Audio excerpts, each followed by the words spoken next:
गांव में एक साधारण सा लड़का था जिसका नाम रामू था। वह एक गरीब किसान का बेटा था, लेकिन उसकी आंखों में सपने थे। रामू हमेशा सोचता था कि एक दिन वह अपने गांव को बदल देगा। एक दिन रामू ने सुना कि गांव के पास एक पुरानी हवेली है जिसमें कई अनसुलझे रहस्य छिपे हुए हैं। गांव के लोग कहते थे कि वहां रात के समय अजीब आवाजें आती थीं और कुछ लोग वहां जाने से डरते थे। लेकिन रामू की जिज्ञासा उसे वहां ले जाने के लिए मजबूर कर गई।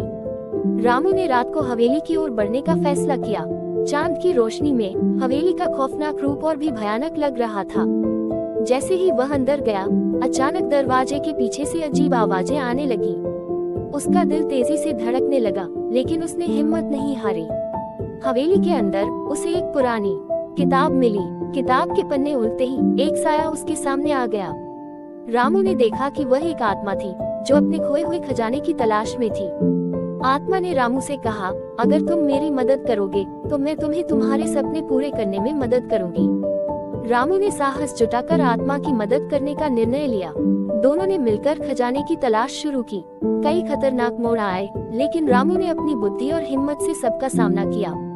आखिरकार उन्होंने खजाना ढूंढ लिया जो गांव के लिए समृद्धि लाने वाला था। आत्मा ने रामू को धन्यवाद दिया और कहा कि अब वह स्वतंत्र है। रामू ने खजाने को गांव में बांट दिया, जिससे गांव के लोग खुशहाल हो गए। उस रात के बाद रामू ने अपने सपनों को पूरा करने के लिए मेहनत की। गांव में हर कोई उसे हीरो मानने लगा।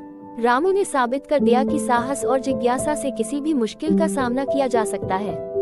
गांव अब रामू के सपनों का प्रतीक बन चुका था और वह खुद एक नई कहानी के हीरो बन गया।